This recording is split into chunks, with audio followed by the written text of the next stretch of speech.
William, we've got to stop polygamy. What?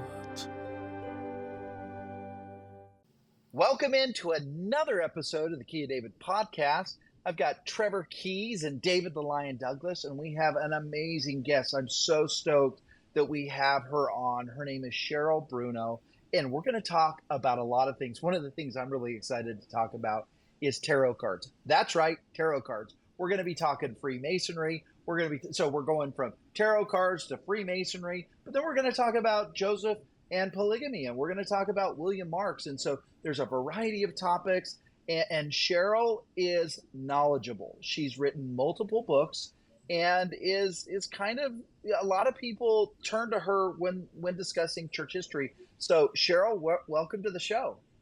It's so good to be here. Thanks for having me.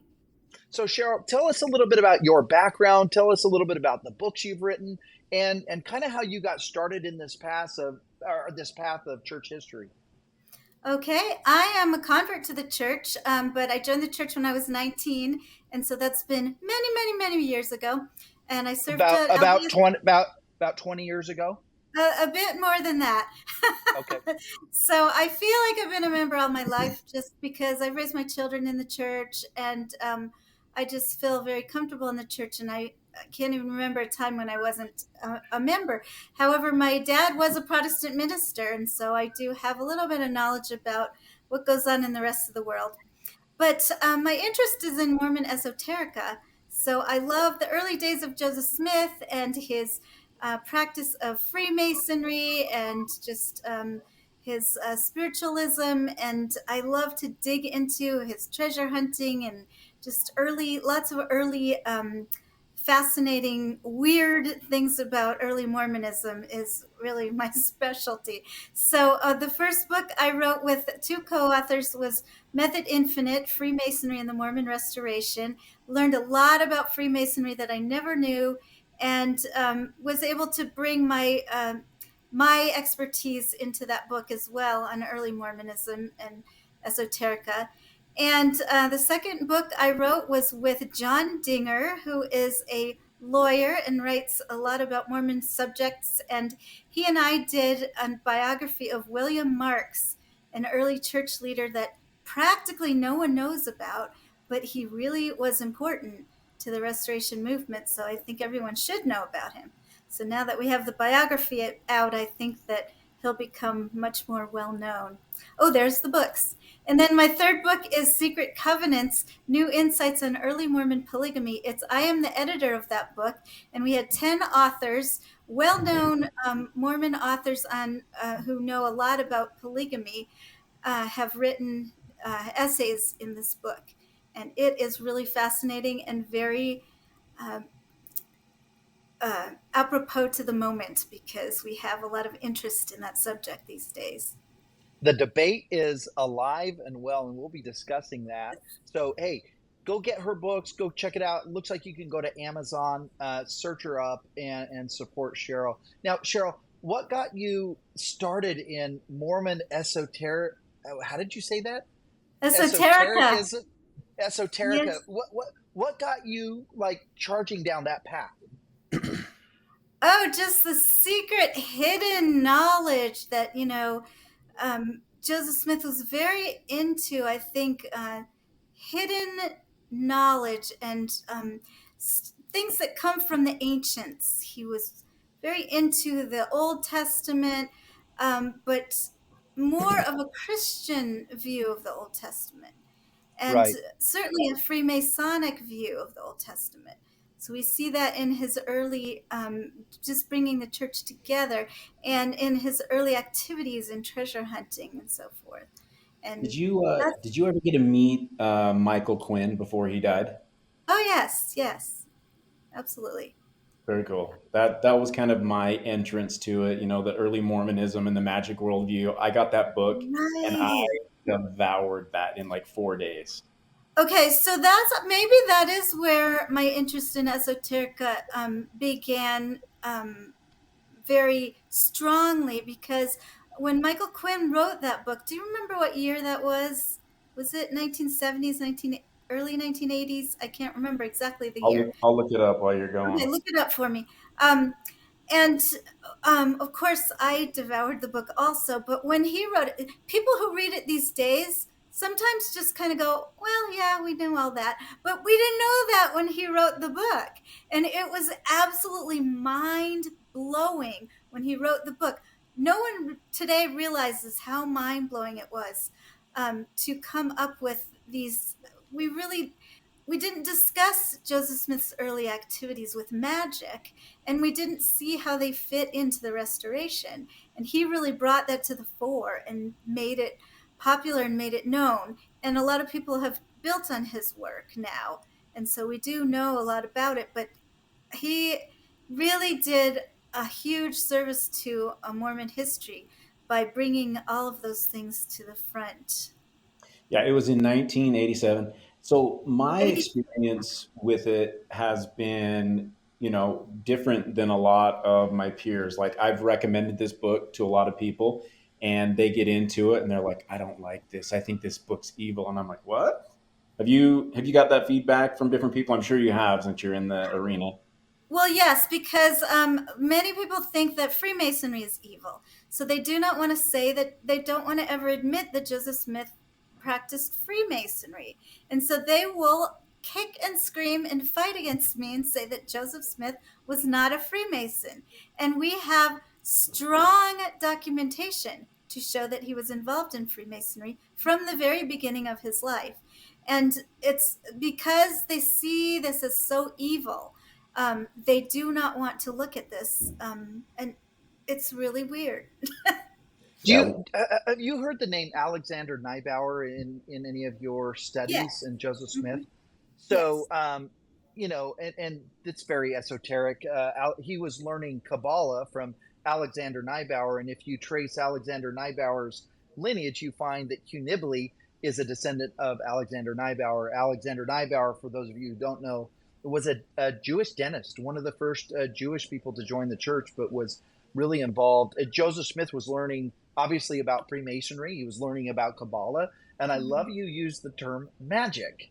I love using the word magic, and it's a good segue into tarot cards. Now, Okay. in the church, I grew up in a home where we weren't, not only were we not allowed tarot cards, we weren't even allowed playing cards. So I grew up in this home where I thought it was bad, bad, bad, bad, bad. And what happened, Cheryl? Maybe you don't know this. I went to prison. I spent 5 years in prison on securities fraud. That's a story for another day. But in prison, a lot of people were using these tarot cards. And I thought, this is interesting. And so I decided to take a look at tarot cards. And it is an interesting form of divination. But more interesting to me was the imagery of these tarot cards and the pictures and the paintings and what they meant. And so maybe tell us a little bit about your experience with tarot cards and what got you interested in tarot. Okay, so I married my second husband. His name is Joe Swick, and he was very into tarot. But he did tarot in a little bit of a different way than anyone I've ever known. He was very into the symbolism and what it could bring out of your subconscious. So he wasn't like telling the future with using it in kind of what we would consider a magic way, but he would have you look at the symbols and see what that meant to you and kind of draw out what was maybe in your subconscious and help you understand a lot about yourself that you may have not realized just through these tarot cards. For real. And so I thought it was interesting to me how he did this, but I didn't figure I didn't really have the knack to do it, but I found myself so fascinated by the art. I'm an artist, and I loved the art in these different tarot cards. So I started collecting sets of tarot cards and just looking at the images and the way that the artists brought forth these images and these symbols. And so I decided I would do a Mormon tarot deck and use some of these symbols that we have in the Mormon world. So like I have here, this is one of my tarot cards with Oliver Cowdery, and he is the King of Wands. And you see there he has that wand, and we have that wand mentioned in the Doctrine and Covenants, and we have the golden plates there, and there's several symbols. There's the 2 pillars here. So he's got a feather writing, because he was a writer. So there's just several symbols in these cards that, as Mormons, we see these symbols and we automatically think of something. I love that you brought up Oliver Cowdery first. I'm not kidding you. You can ask these guys. I've been doing a deep dive on Oliver Cowdery. I've literally been looking at his life. I've been trying to understand why he would get excommunicated, quasi-leave in 1838 after having so many amazing experiences. But one of the things I admire most about him is in 1848, he returns. Not to the RLDS, not to the Whitmerites, which would have, either one of those two would have made sense because Emma was here. His in-laws, he was related to the Whitmers, were over here. But he goes to the body of the church as a guy that was basically second in command during, when he was there. And he just goes in as a regular guy and very humble, just wanting to serve, not looking to be in any kind of leadership position. I just really admire Oliver Cowdery. And I think there's a lot of his story that hasn't been told. And so I'm fascinated by him. So I love that you brought that up very first. Right, so Oliver Cowdery is a person, but he's also a symbol. So when you think about Oliver Cowdery as a church member, what do you think of? Man, Joseph Smith's right-hand guy. I think of right him in the translation of the Book of Mormon, right? Yes. So, yeah, and he's very symbolic. Totally. Right. So as Mormons, when we have these symbols, like we have the hand cart, and we automatically think of, when we talk about a Mormon hand cart, just all kinds of things come to our hearts and our minds that, as Mormons, we just put your shoulder to the wheel. Right. We really relate to that, and we think, the sacrifice and these people going across the plains. And so when we lay out a tarot spread and we see these different symbols, these Mormon symbols that we have, I think it brings out a lot of feelings in us. And so I actually have become more adept at doing what Joe used to do and bringing things out of people, as I can sort of read your tarot with these Mormon tarot cards and kind of let's do one for Trevor. For David. You want to do it, David? Oh, this is going to be really hard because I'm going to have to draw your card instead of you drawing your card. Yeah. And it's okay. It's okay. Okay. It's going to. So who am I doing it for? David. Well, you could fan out the cards, and I can pick which one. No. Yeah. No, just let her choose. She'll shuffle. Okay. She'll pick. We know David, it's for David. What do you want the cards to? What do you want to know from the cards here? Oh, this is interesting. My mom used to do tarot cards before she joined the church, so it's kind of interesting to be focused on me. We knew it was what do I? Yeah, well, I think David's always asking me, Shane, help me understand my mission and what I'm to do. Yeah, that's a good one. Yeah, let's do that. And who's helping me? So is anybody helping me? So this one I have chosen for you is the 8 of Cups. Okay, so Cups is like emotions. So this card is a very emotional card. And my cards have, they're sort of scrapbooked in. So we have like little cutout figures here, but these are the Utah mountains. And we have a backpacker going out into the Utah mountains. And we have these water bottles. Cheryl, you wouldn't believe this. David has just started hiking. Literally, David can tell you this. It's true, huh, David? You just started going on hikes. It's true. Like 3 or 4 weeks ago. He's like hiking all the time. Yeah, I've got this special spot in Provo Canyon. I almost don't want to say it because I don't want anybody to go and try and take my spot. But it's like close to the Bonneville shoreline, and my wife has gotten excited about it. Took our kids out there. But when I was in my 20s, when I was a coach, I actually went out there with my brother-in-laws to film a video for a course that I was filming. And I got this perfect spot right between the 2 mountains. I think one's the Timpanogos, and I don't know the other mountain that's close to Timpanogos. but it's kind of a special spot to me. It's And actually, this go ahead. is recent. This is recent that you've been like hiking, as far as Yeah, you know. I'm I from haven't done Florida. that. I'm not a hiker normally. I'd rather go to the beach, but to be here in Utah and have this spot, it's kind of really unique for me. So what made you decide to hike, and how does that relate to your life mission, do you think? So I work at a temple every Friday, but I also have been becoming more aware that nature is the Lord's temple as well in a lot of ways. I used to dismiss people who would go to nature to hear God, but now that I'm becoming more awake to what I can find in nature, I've been wanting to get closer to get answers for myself. And actually, I this came to my mind to share is that that a little bit ago, since I went to this place in my 20s, I haven't been able to find it again. But the Lord has brought to my mind, or at least the Spirit's brought to my memory, this location. And I took that as a sign that I need to go find this place again. And so I recently have been able to find it. And I now, I now go on my own. And also my wife goes to this space as well to, again, just get connected, get answers, and it's something I really appreciate. So that's interesting. So, like, if I was going to be reading you, I would ask you, like, what is it in your life that you need to find that space again? What space in your life do you need to find again? And I would draw these things out of you, and maybe I'd have you look at the card and tell me if you think that's a sunrise or a sunset, and I'd kind of relate that to Yeah, your it's interesting. journey in the mountains. And so, anyway, you So see how that So works. cool. It's yeah, so cool. I had an answer actually. I know you might want to move on. I just will touch on that. I had a dream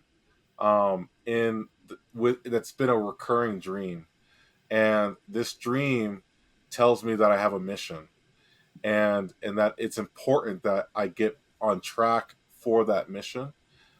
It's different than it's really intriguing because there's some things in my patriarchal blessing that suggest that, but part of why I think I'm looking for a space is because I'm looking to reconnect with the message from that dream.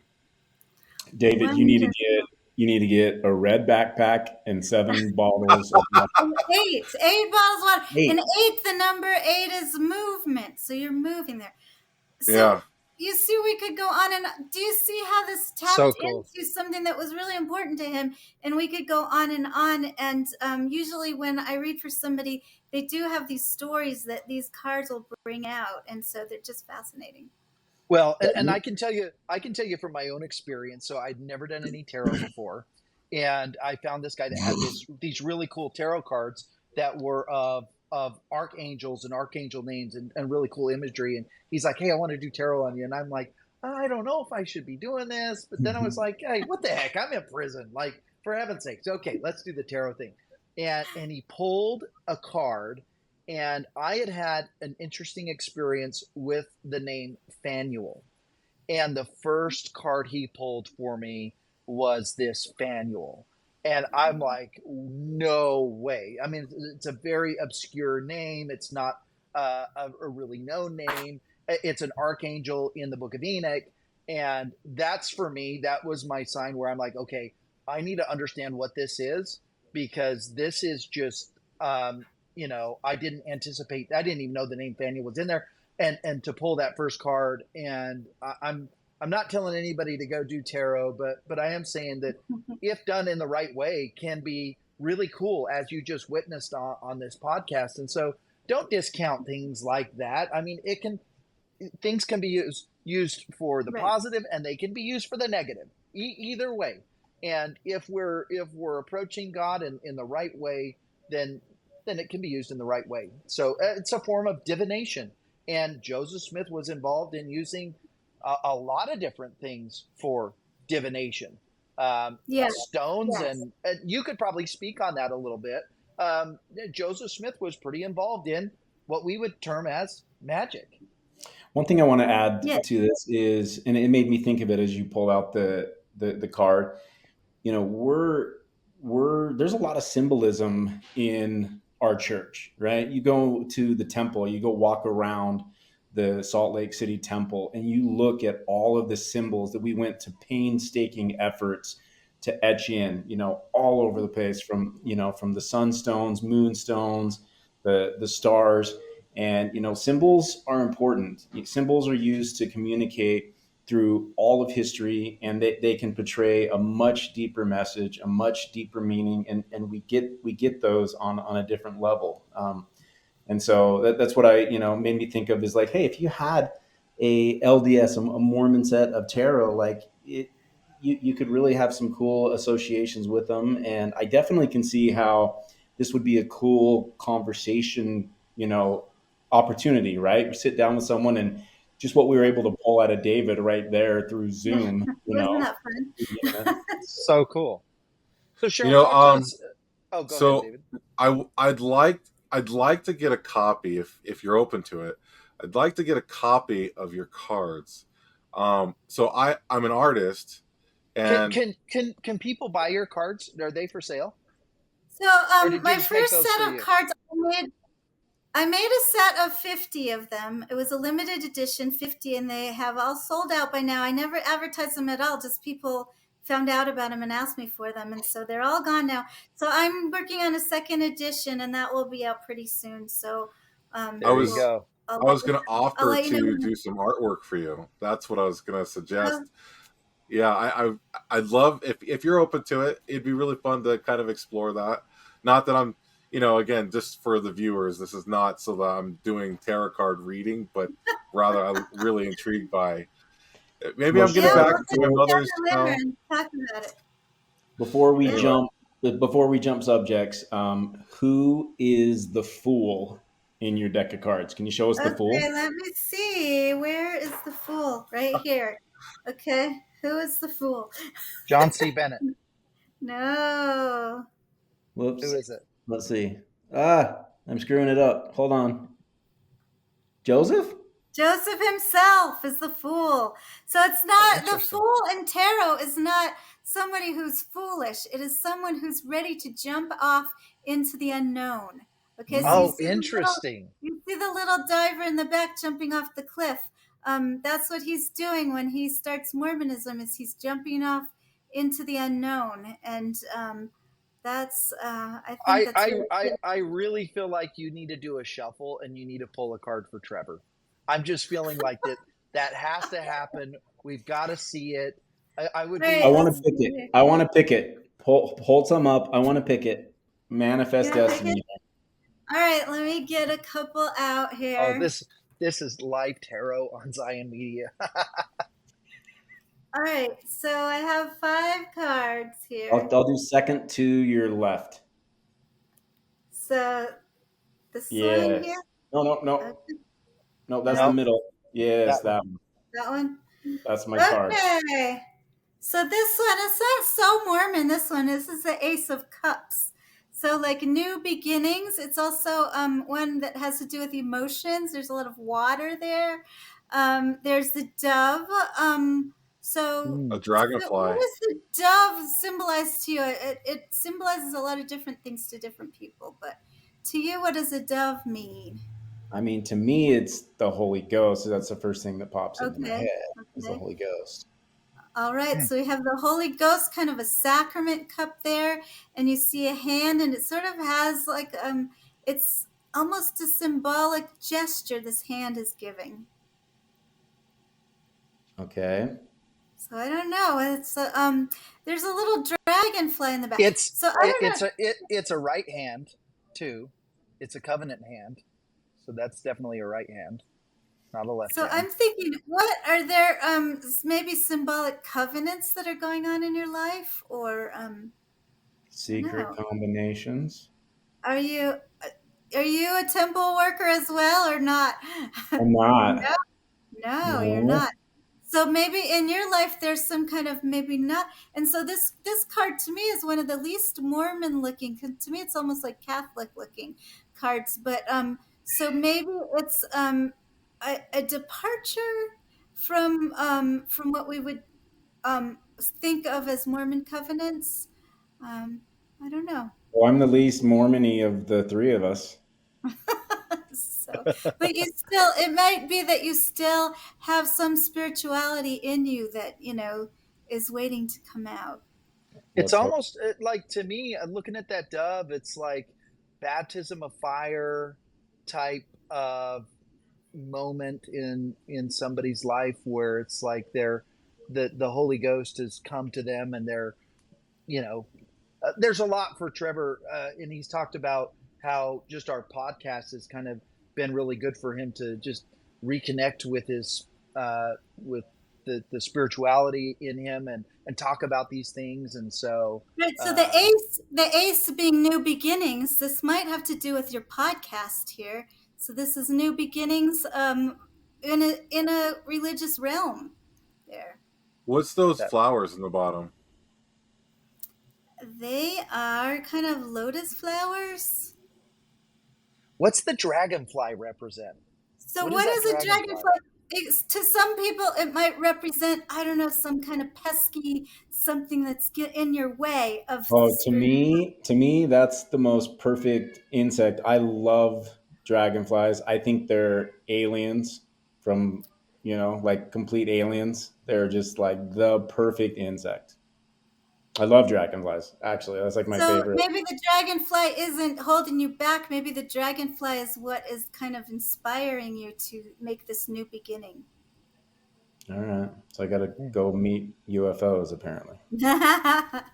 Okay. Well, this dragonfly can be your guests that you have on your podcast that, come flit into your life and flit out, and you learn from them. All right. Are you willing to do one, Shane? I mean, I'll do one. Yeah, listen, we got it. We got to do everybody now. Okay. Sure, do you want to pick or do you want me to pick? I want you to pick. I am sending to the universe. You're picking the card, Sister Bruno. Okay, you get the 6 of Cups. Now, interesting to me, all of you got cups, which is a very emotional suit of cards here. But it's also something that's you're filling your cup here, and maybe you're filling others' cups as well. The 6, we have here Hiram Smith and his wife. And this card is almost like nostalgic.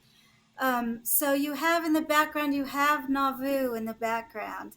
And it's almost like the dream days of Nauvoo here, I think, of this card. Because we have Hiram and his wife, and we've got this beautiful background of Nauvoo. We have these lilies that are in the front. I got to tell you a true story. This is a true story, and my wife will verify this. So she had these flowers that she was tending to, taking care of, and she over-fertilized them. And so they all pretty much died. This is just last weekend.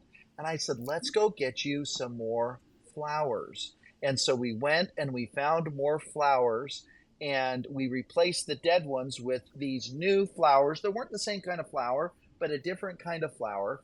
And when I FaceTimed her, she was out trimming the flowers, and I said, do you like them more? She says, I like these ones more because it showed me how much you love me, that even I was so sad that these flowers died, and you took me to go get new baskets of flowers. Now what's interesting is we bought 6 baskets of flowers. No way. I'm not kidding. Wow. And this card is just I love this card because it really just does show the emotion and the love between a couple. So really, I'm so glad that works with your relationship. So how fun! It's awesome. That was a great story. Am I seeing some movement with that card? It looks like it's one like of those a 3D. Yeah, I thought the same thing, Dave. Yeah, it looks like a 3D card.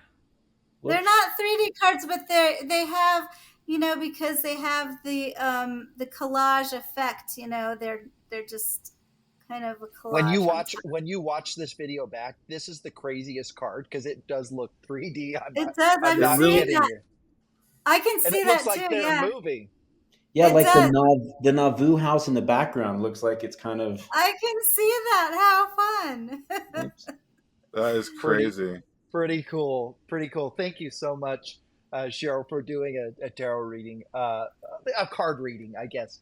on us. Hey guys, if you have a second, be sure to share this episode to your friends and family on social media, whether that's Reddit, Instagram, Facebook, or Twitter. Whenever you share this, it actually helps us to grow and to build Zion. So thank you to all those that have already been doing that, and thank you for those that are doing that now. Now, I want to talk about Joseph Smith and magic. And it's not something that we talk a lot about. A lot of people may not even know that Joseph Smith was into treasure hunting and divination and magic. Can you just talk to us a little bit about the history of Joseph Smith in that regard? Well, I think that, like I said about Freemasonry, it was important in the time which he lived. Many people knew about Freemasonry, and also folk magic was very popular where he lived. And so he grew up with this kind of thing. And so it might seem weird to us that he was involved in this, but it wasn't very, very strange in his own surroundings for him to be involved in both Freemasonry, in magic. And it was a time in the United States where things were just kind of in flux, because you were getting the Age of Enlightenment coming in, and you were getting people that you got the Second Great Awakening in religion. And so there were just all these kind of movements that were going on. And I think Joseph Smith was the kind of person that was very fascinated by these and wanted to dive right in, delve right into these things, and discover what he could about spirituality through whatever was available to him. Everybody says how he was a sponge. So he took whatever was in his environment and he just soaked it all in, and he tried to discover what he could about the meaning of life through magic, through Freemasonry. And I think, Cheryl, you bring up a really good point. We got to remember that they lived 200 years ago. Things are so different. So judging somebody based on 200 years ago, they would look at us and think the things that we do are just crazy. And so just because he was into those kinds of things, you're right, that was probably a part of the culture and a part of what they did. So I think it's important that we recognize and not judge how they lived, because they would probably look at us the same way. Exactly. Yeah. Okay. Yeah. Now I've got a couple of fun ones that, like when they had this parchment that they put on their doorway, and it was a Saint Michael parchment, and there was a prayer that was said to Saint Michael. And when they had the plates in the house and they were storing them, every time they'd leave the house, they'd go and they'd hit the thing and basically do a Saint Michael bind them so that nobody could come in and steal the plates.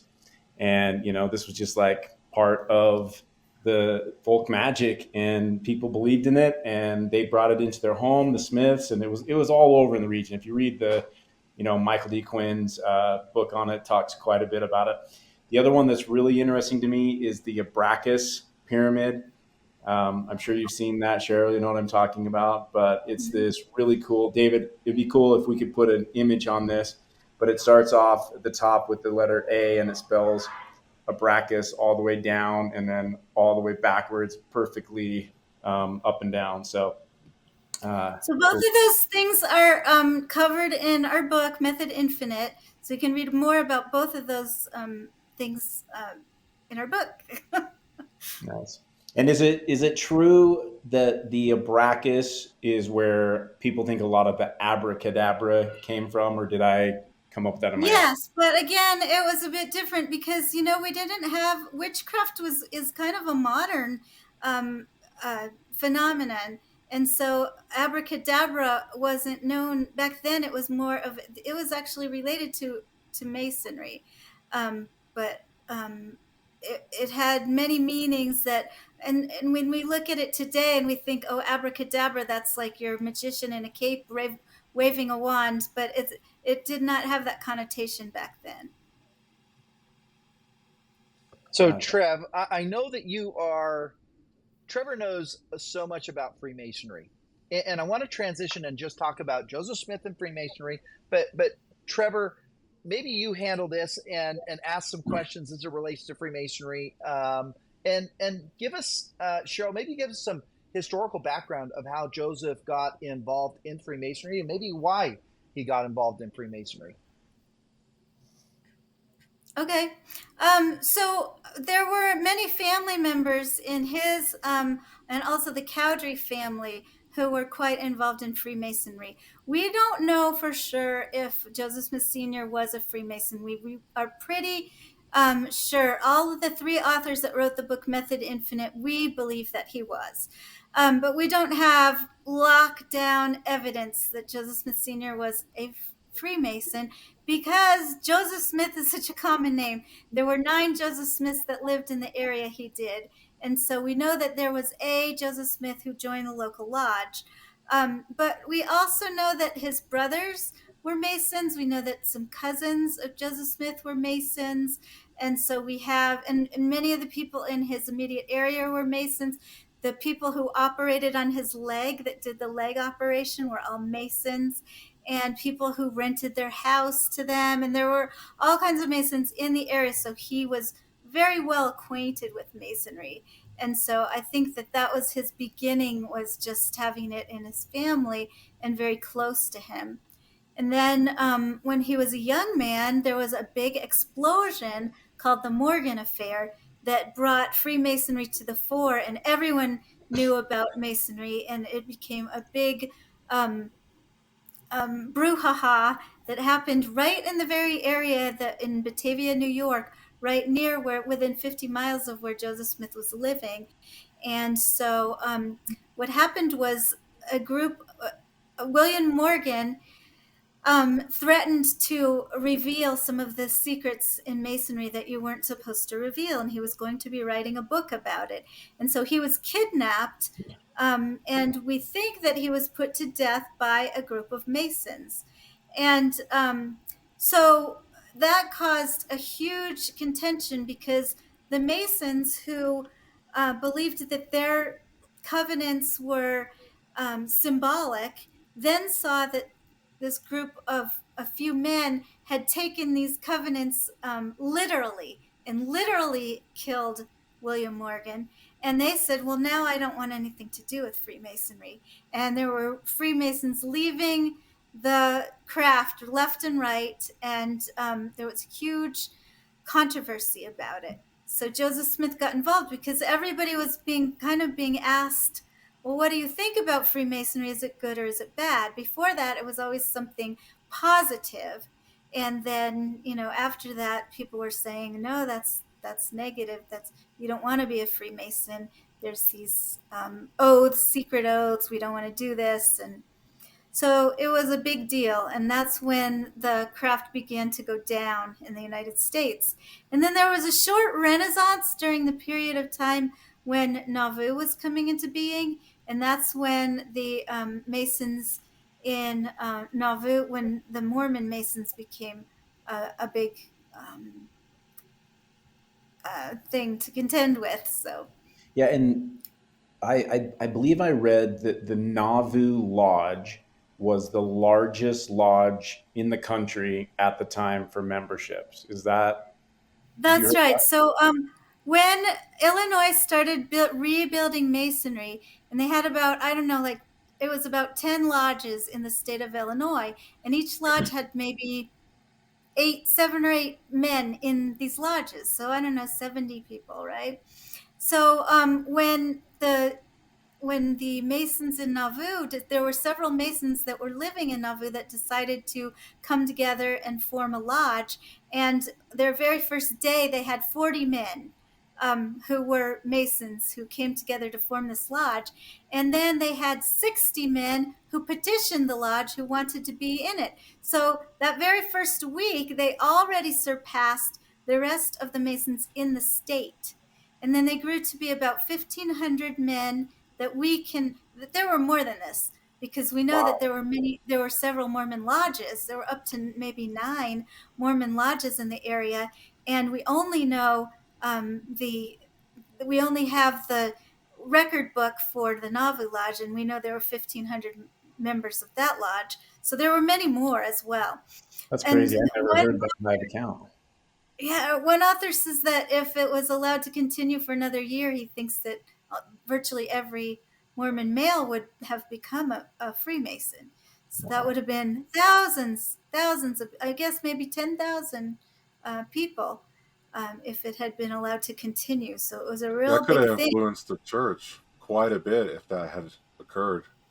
It could have influenced the church quite a bit if that had happened. Absolutely. And it would have influenced Masonry, because Mormons would have been the biggest influence in Masonry in the United States.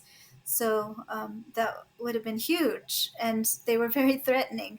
So. Yeah. Well, why is it people today have this, when you talk about Masons right now, people don't think of them as positive. It's more, at least it's been my experience, is more negative.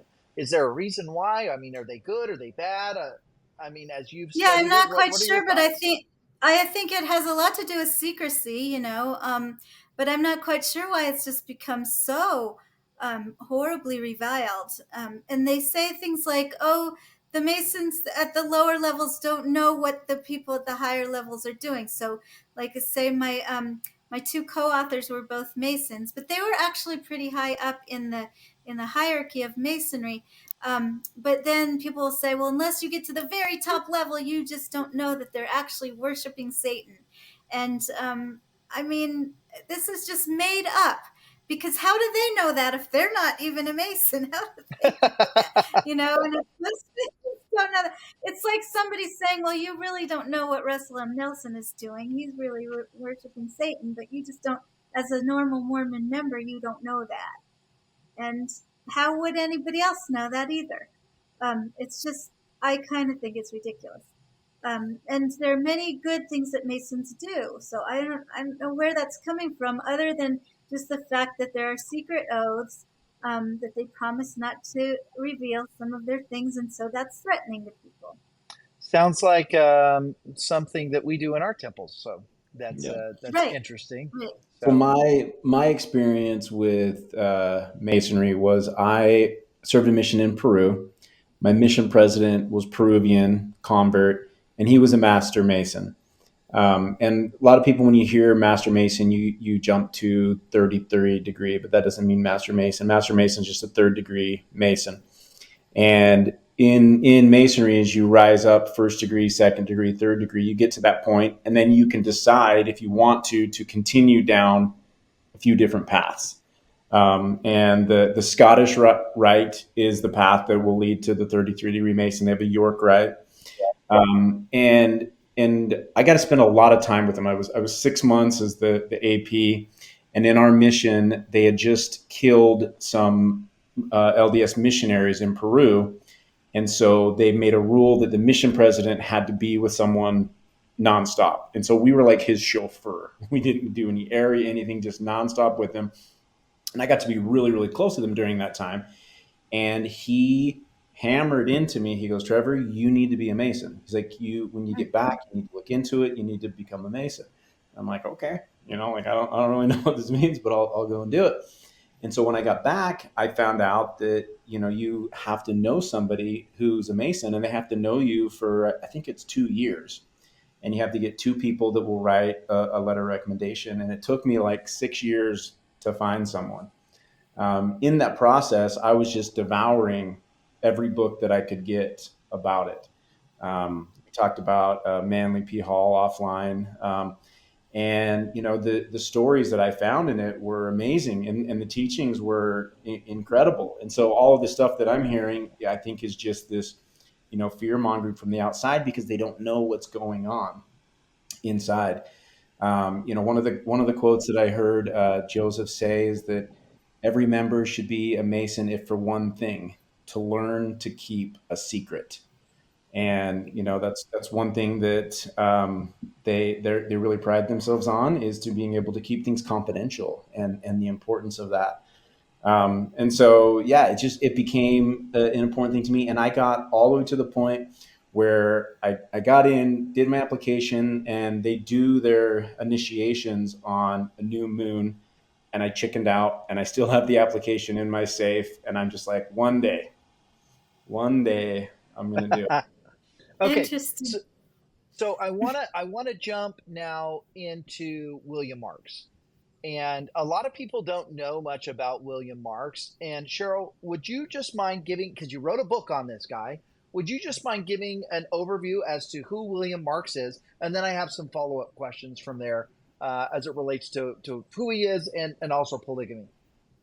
Okay, I love William Marks. He joined the church in Freedom, New York area, and he moved to Kirtland. When he moved to Kirtland, he kind of out of the blue, he was a little bit older than some of the other members. They were all very, very young, and so he was kind of an older gentleman with many children and some money. So when he came to Kirtland, he was given a lot of responsibility, and he also became the stake president in Kirtland. And then he helped everyone move over to Missouri. He really helped the whole group get moved over there, and he was one of the last people to go out of Kirtland. And he arrived in Missouri at the very moment when they were all being kicked out. So he got, he and his family got taken over to Commerce at the time. That was Nauvoo, first name of Nauvoo. And he was made the stake president there in Nauvoo. And he was also the president of the High Council. And the High Council had jurisdiction over all of the members. It was a standing High Council that had jurisdiction over the main body of members.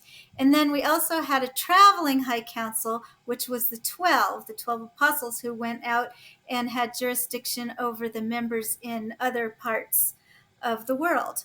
So really the High Council was the leadership underneath the first presidency. So when Joseph Smith was killed, many people thought that William Marks should become the next leader of the church. And Emma Smith, in fact, was one of those who believed that William Marks should be the next leader of the church. And as we know, Brigham Young took over, and William Marks was not he didn't have the kind of strong personality that Brigham Young did. And so he kind of had a little difficulty with it, but then had decided to fall in behind the 12 and to be loyal to them. But Brigham Young really worked on him, because I think Brigham Young didn't want any threats to his leadership. So any people who were threats to his leadership, he kind of pushed aside. And so William Marks was pushed out of Nauvoo. And so for many years, he traveled around investigating the restoration movements and trying to decide where he would fit in. He still had a strong testimony of the restoration, so he went with the James Strang group for a while. He went with Charles Thompson's group. He even thought about building together a little core group of his own to get together. Then finally he came across the reorganization, and they were trying to bring in Joseph Smith III to be their leader. And Joseph Smith III had said he would not follow in his father's footsteps. He would not become the leader of any of these movements, because a lot of the movements had asked him, and he said, no, no, no. Well, William Marks was instrumental in bringing Joseph Smith III into the reorganization. So Joseph Smith III became their first president and prophet, and William Marks was his first counselor, first and only counselor until his death. And so he had a huge influence in many of the restoration movements. In your study of William Marks, did you find him of like high character, high caliber guy, honest guy? Is that how you would view William Marks? Yes, absolutely. Yes, and you'll see that in the book, the biography, is that we really show that he had a very strong, high character, and he was very trustworthy. Joseph Smith trusted him until the end, and he was just a wonderful person. So Cheryl, on that note, a couple of things that really surprised me is Joseph trusted him so much that he gave him the deed to the entire Kirtland Temple, right? He made him the fiduciary of the entire church, from what I understand. He made him alderman of Nauvoo, which is like right below the mayor. he was the stake president in Nauvoo. And so, as far as like trustworthy, it seems like to me, like Joseph trusted him more. And this was during, or sorry, Kirkland. This was during the time when all the Kirkland Society thing was breaking, and Joseph was losing confidence in so many people. And it seems like William Marks was someone that he just like latched onto for some reason. Yeah. Yes, he was very trusted, and you can see that through all of the papers that we have on William Marks show how trusted he was by, many people, not just Joseph Smith, but many people trusted him. One of the stories that really I liked a lot, because I hate John C. Bennett so much, is the story of how Marx ends up joining the Strangites, right? And he's like, okay, he gets convinced, he's finally in, and then all of a sudden, who comes and joins the Strangites? John C. Bennett, and it just disgusted him, right? Like there's a couple accounts that I heard about it, and I was just like, he's my man. This is somebody. Yeah, he was not happy with that, and he did not like polygamy. So he was against polygamy, and in fact, that's one of the reasons why when Brigham Young kind of pushed him out, several of the 12 felt that since William Marks did not believe in polygamy, that he would be kind of a danger to them as they were practicing polygamy. Now, there's an account in his own words basically saying that Joseph approached him a few weeks before he was killed and told him polygamy is a mistake and it is going to be the end of our people and we must stop it. Is that, I know I'm probably butchering what he said, but is that true? Is that something that he is alleged to saying that Joseph told him? Right. So this is a later account. So he did not write this down until much later, but once he wrote it down, he put it in several different places. It was published in a few places, and he wrote it in letters to people that he was writing to, where he told the same story about how Joseph Smith approached him very close to the end of his life and wanted to take a different direction with polygamy. And we're not real sure. John and I talk about this quite deeply in our book, that there are certain things that we're not quite sure of. We're not quite sure whether Joseph was actually wanting to stop all polygamy, or whether he knew that it was the polygamy thing was causing trouble, so he wanted to maybe have William Marks in the High Council excommunicate these people. And then we know sometimes Joseph would excommunicate people and then bring them in the back door, So perhaps he was wanting to do something similar to that. So we're not real sure what was in Joseph's mind, but we do know that William Marks felt that Joseph wanted to take a different direction with polygamy. And it's also a strong evidence that William Marks believed that Joseph was practicing polygamy and was the originator of polygamy. So he's one of the strongest testifiers that we have that Joseph did practice polygamy. Now, and not only that one account, but other things too as well. So, because this is a thing, this debate is going on. We've had several people on our channel, and there are some people that are adamant saying Joseph Smith never practiced polygamy. He was never involved in it. It was made up by Brigham Young, and Joseph Smith only fought against that. What, as you interact with people like that, based on all of your study, what's your opinion, or what are your thoughts, or what does history tell you? Okay, so this is something I've been very involved in lately, and it's something I'm getting a little bit in trouble with my fellow Mormon historians over, because I do feel that we have this narrative of polygamy in the Mormon Church, but there are some holes in it. There's some difficulty with some of the evidence, etc. And so when these people who, I want to call them monogamy affirmers, because they don't like polygamy deniers, but they affirm that Joseph Smith was a monogamist. And so they do not believe he practiced polygamy at all. And this was kind of a story that was made up later by those who in Utah who practice polygamy. But I feel that they have a lot of good points. They're looking at some evidence in ways that we haven't looked at in the past. And some of our writings on polygamy are getting quite old now. We have Todd Compton and Brian Hales and Don Bradley and people who have written, Gary Bergera, who have written things on Mormon polygamy that now is getting to be 10, 12 years old. And so they don't have the just the latest on, and these monogamy affirmers are really digging into the documents and bringing out new things. And so I feel like we really need to take them seriously. And so I have kind of championed them and said to Mormon historians, because all my friends who are Mormon historians are saying, oh no, we need to just ignore them. Don't give them any credence. Just ignore them.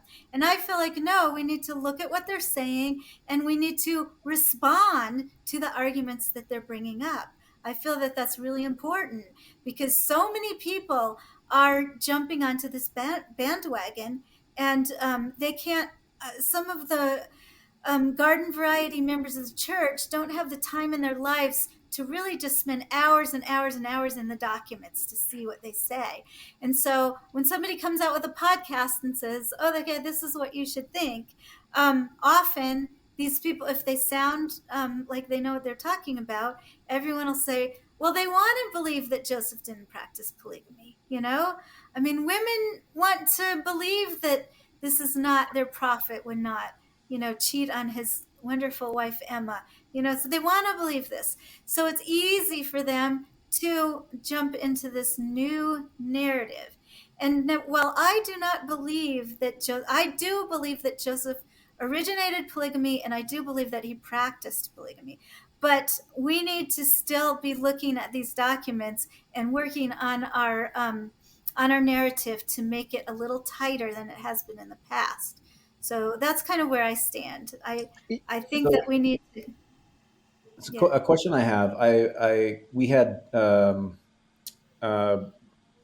we had a bunch of people on our podcast. We've had Jacob Hansen, we've had Michelle Stone, we've had Jacob Isbell, we've had Brian Stutzman. Brian Stutzman mentioned something that I've heard other people mention, and it's a little troubling to me, and I'm trying to reconcile this. And it's this concept that Joseph practiced a different type of polygamy than Brigham Young and everyone after that. And in fact, the words that they've used, and I've now heard it on our podcast and I've heard on 2 other podcasts, is dynastic sealing. Right. And so to me, that really struck me as odd. It's the first time I've heard this, and I'm hearing a couple of these guys that are pretty prominent being like, well, Joseph practiced a different type. He was doing sealings. He was sealing people to him, and Brigham took it to the next level. I'm curious what your opinion on that, if you've heard that among the academia circles, and what are people saying about that? Yes, absolutely. This is very big. And I think it's very important to be investigating. I absolutely do believe that Joseph's polygamy was different than his polygamy was different. I'd like to do an article on this where you compare Joseph Smith's polygamy with John C. Bennett's polygamy, Brigham Young's polygamy, and I think that all 3 were rather different. So I'd like to kind of drill down and see exactly what the differences were. And I do believe there's something to the dynastic sealings as well.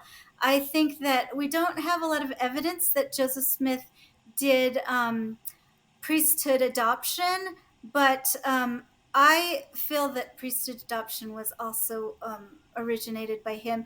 Don Bradley has done some work on this in our new book, New Insights on Early Mormon Polygamy. So you can read about some of that, and some of the new things that are coming out are very, very interesting. But I don't think that we can just only chalk it up to he was doing dynastic sealings, and because priesthood adoption, where you seal like a man to a priesthood leader, that is something different than what Joseph Smith was doing, sealing women to himself. So we really just have to look at that and see. And I do believe that he called them marriages. I believe that they were considered marriages. I believe the women felt that they were marriages. I really do. I believe many of their of their testimonies, even the late testimonies, where they do believe that they were being married to Joseph Smith. So there is something to the dynastic sealings, but it can't all be We, explained away by we that. we've asked this question, and I haven't ever got a good answer on it. I love your take, by the way, because so many of these people are just so entrenched in their positions, right? And like you said, Mhm. it's time based off of what we've seen with Michelle Brady Stone's, having 100,000 people following her and watching her videos.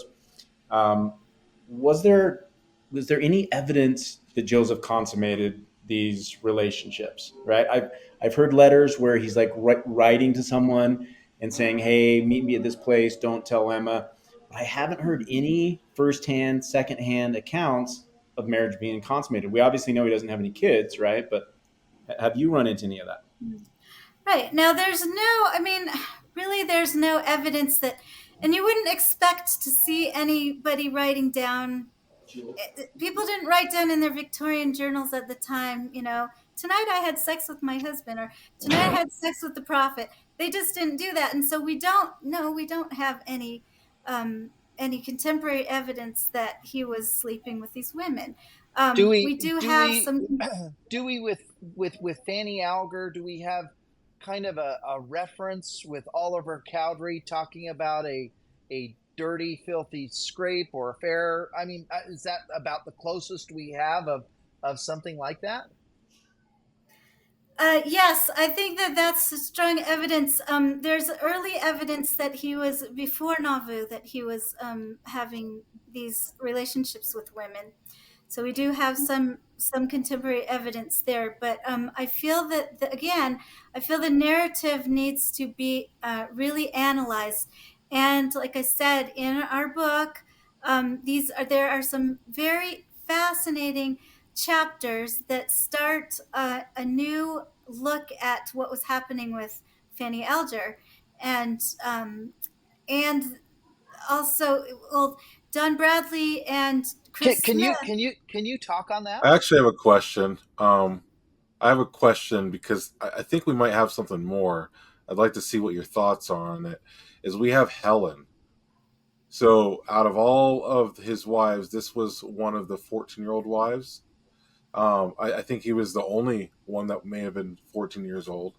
And She, you mean? yeah, yeah, didn't I say she? She No, you said he. describes, well, excuse me. Either way, she describes how she wished that she had more of a relationship with Joseph, but ends up, conveying in her own record that she did not have much of a relationship. When I think Brigham, in a general conference during when they got to Utah, had brought up Joseph's wives, she was not included in that list of wives, and there might be a record as well of Joseph releasing her to get married to someone else. But I just thought it was interesting while he was married to her, she accounts that she did not have a relationship with Joseph like she'd wished or would have expected, and that she longed for something but never got it. Yeah, I Any mean, I thoughts don't on that? read her. I don't read her writings as saying that. I read them as her feeling that she was bound to Joseph Smith and then did not have the freedom to go out and date others or go to She these did say parties. that too. Yeah. So, I Yeah, mean, there are different ways of reading these women. And the thing is, too, is that I feel that a lot of people will say, well, the contemporary evidence is slim. There wasn't a lot written when Joseph Smith was alive. But we also have to realize as historians that later evidence is primary evidence. If I'm saying this is what happened to me, I was married to Joseph Smith, even if I'm saying it 10 years later, that it might be late evidence, but it is still primary evidence. So we can't just discount this late evidence. We need to take into account all the evidence. And I think the monogamy affirmers, they tend to take all the late evidence and just throw it out the window. They Right, don't because like it. because oh, it's too late, and I have a hard time with that too. As I hear them talk, I think, well, they wrote it down. Whether they wrote it down, like, we're okay with Joseph Smith's account of the first vision. He wrote it down, Later. I don't know, later, but we're okay with that. So it is a subject, and Cheryl, I love what you're saying here. It is something that I think people should dive back in, take a hard look Mhm. at it, and figure it out, because it does feel like the type of polygamy Joseph was practicing was certainly different than the type of polygamy that Brigham Young was practicing, was certainly different than the type of polygamy John C. Bennett was practicing. Doesn't that bother you, Shane? Like, to me, A little like that bit, a that little bit, bothers me, a to little have bit. people that are the historians that have looked at this thing, six Yeah, ways to Sunday, and they're telling us Brigham practiced a different type of polygamy. yeah. And if you're That bugs me. if you're going to take the position of polygamy is practiced to raise up a righteous seed, well then Joseph didn't do that. So then you could make the argument, well then he was doing it wrong, and Brigham Young was doing it right because he had 50 something children, or however many kids that he had. I don't know, but it is odd that Joseph didn't have any other kids with any of these other women. That is something that is a quandary to me. And why didn't he do that if that's the purpose of polygamy? That's a debate that I think people should be talking about. I mean, he certainly had no problem. We know he was fertile because Emma had plenty of kids with him, and so we know that that wasn't an issue with him. And if he was married to that many women and having relationships with that many women, certainly one of them would have gotten pregnant. And so that is one of the things that is a quandary for me. Maybe you can speak on that, Cheryl. Yeah, I mean, to me, it's not.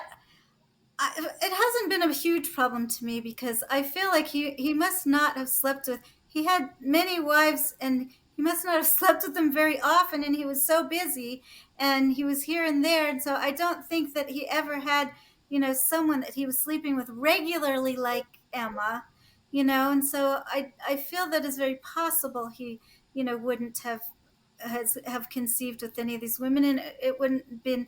But it is one of the big arguments that the monogamy affirmers have. I think one of their more serious arguments is that what was the purpose, and why didn't he then produce seed? So if that was one of the purposes, if that was a primary purpose, then why? It's definitely one of their Is biggest is arguments. is there credence? I mean, could it be? And listen, we know Emma didn't like the idea of polygamy. She kicked Fanny out of the house when whatever happened. And so maybe that is the case. Maybe he did have ceilings with all these other women, and maybe his the amount of sexual relationships he was having was not that much, because I can't imagine Emma being super excited about. I can't imagine any woman, honestly, being excited about their husband sleeping with anybody else. I know my wife wouldn't go for that, so I can't imagine any other woman would be totally like, yes, let's go ahead and have this happen, even though they did. And so, yeah, I think that may be more true than we understand. Is maybe he wasn't having those kinds of relations as often as we think that he was, and but he was still trying to practice, polygamy. Do you hold any credence to what William Marks said about it being a mistake? Do you think that potentially it was a mistake? I mean, I've had the thought, an angel that shows up to somebody with, if this story's true, with a drawn sword and says, I'm going to kill you if you don't do this, to me sounds like somebody taking away somebody's agency. And I can tell you right now, if an angel came to me with a drawn sword and told me to practice polygamy or it's going to kill me, I'd say go sharpen that sword and take a good swing, because I'm just not going to do it, right? But that's me. Yeah. And I wasn't in that position, and I don't know what was going on, but that is something that's always kind of bothered me about an angel taking away somebody's agency if they didn't do something. Certainly Jonah got stuck in a whale because he chose to do something. So bad things can happen when you choose not to follow the Lord. But what are your thoughts on that? And is there any credence Well, to oh what my William gosh, Marks? I have so many thoughts on what you just said. Um, I don't know where to start, but one of my thoughts is that I feel like a lot of our distaste about polygamy comes because of our cultural upbringing. Now, I was raised in my parents were 60s swingers, so I was raised in a home where, and it wasn't Mormon, but there was polygamy going on. There was a time in my growing up period where two women lived in my home, my mother and another woman.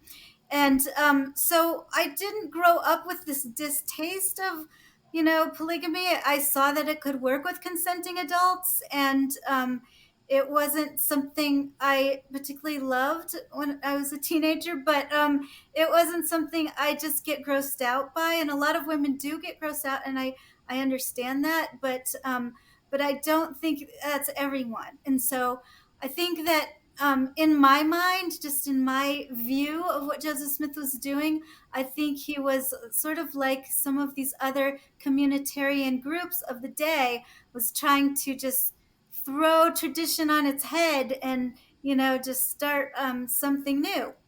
And I think that works for me. That's okay. And I think, okay, the second point is, I think a lot of these religious stories are very symbolic. And he was steeped in Freemasonry. He knew Masonic story and the importance of, like, Jonah and the whale. That's not a real story. It's a symbolic story. It's telling you something. So why couldn't the angel and the sword be more of a symbolic story? Like, maybe not what's the word? Totally. Real. Literal. Right. Literal. Thank you for that word. Yes, maybe it wasn't quite so literal as we think. I've had a lot of religious experience myself, where in my mind's eye I see something, and I know that it's not literal, but it is something meaningful to me, and a good story can really change your life. So maybe he felt that he was being commanded to practice this. This is something that he felt very led to do by God, and I believe that could very well be. And I have no problem with it whatsoever. I don't struggle over Joseph Smith's polygamy like many people do. So no. Yeah, and I'm with you. Maybe a I little don't. I don't either. Like, I love Joseph Smith. His fruits, the Book of Mormon.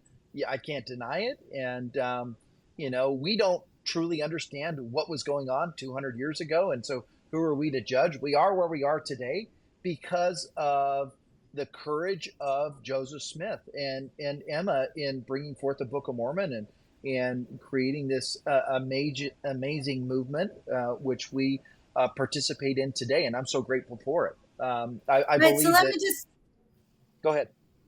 Okay, so let me just finish with the William Marks thing, though. Too, is I feel that my reading of this, and my co-author doesn't, I don't think, is exactly the same as what my thinking is on this, but I feel that Joseph was telling William Marks that this polygamy is going to be the destruction of the whole church, and so we've got to do something about it. But he wasn't necessarily saying that it wasn't a principle that had been instigated by Heavenly Father. So maybe he was just trying to figure out how they could get around this horrible backlash that they were experiencing. Yeah. Okay, cool. Well, we covered some amazing topics, from tarot cards to polygamy to Freemasonry. Cheryl, you are so awesome to have as open mind as you have. Normally, and I'm not going to guess that you're a baby boomer, but most of those people aren't as open as you are. So it's really cool to see somebody that's really open and willing to explore all of these different things and really test the fruit. So we appreciate you taking the time to come on our show at Zion Media. Where can people find your books? Is the best place for them to find your books just through Amazon? Yes, they can find them through Amazon. The one book on William Marks, though, I'd suggest that you get it through Koford Books, and that is because if you do get it through Koford Books, and they have a website, but they have a special cover, so you will like it's just a little bit different on the inside cover and a little nicer. So if you order that through Koford Books, you'll. I'm going to get, and that's the William Marks book. Yes. Okay, I'm gonna order that through Koford Books. I Good. want my William. I just think William Marks is another interesting guy. Like I think Oliver Cowdery is an interesting guy. Trevor, David, any final thoughts as we wrap up? Oh, this has been fascinating. I'm blown away and looking to see more of your tarot cards. Let's go. I'm excited for the new edition of your new tarot cards. They're gonna sell like hotcakes. So, Cheryl, thanks again for coming on. For myself, I'm Shane Baldwin. My cohorts here are Trevor Keys and David Douglas. Thank you for tuning in to another episode of the Key of David podcast, and we will see you next time.